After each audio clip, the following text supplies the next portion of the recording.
அன்புமணி ராமதாஸை முதல்வர் வேட்பாளராக ஏற்றுக்கொள்ளும் கட்சிகளுக்கு மட்டுமே பாட்டாளி மக்கள் கட்சி தலைமையிலான கூட்டணியில் இடம் அளிக்கப்படும் என அக்கட்சியின் நிறுவனர் ராமதாஸ் தெரிவித்துள்ளார்.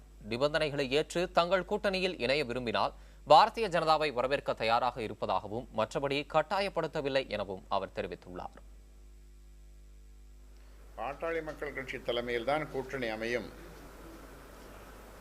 அந்த அணிக்கு மருத்துவர் அன்புமணி ராமதாஸ் தான் முதல்வர் வேட்பாளர். இதில் எந்த பேச்சுவார்த்தைக்கும் இடமில்லை.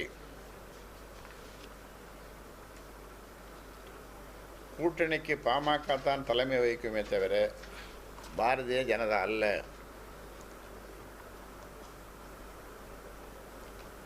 எங்களின் நிபந்தனைகளை ஏற்றுக்கொண்டு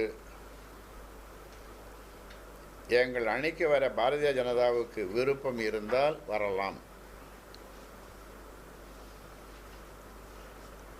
அக்கட்சியை நாங்கள் கட்டாயப்படுத்தவில்லை.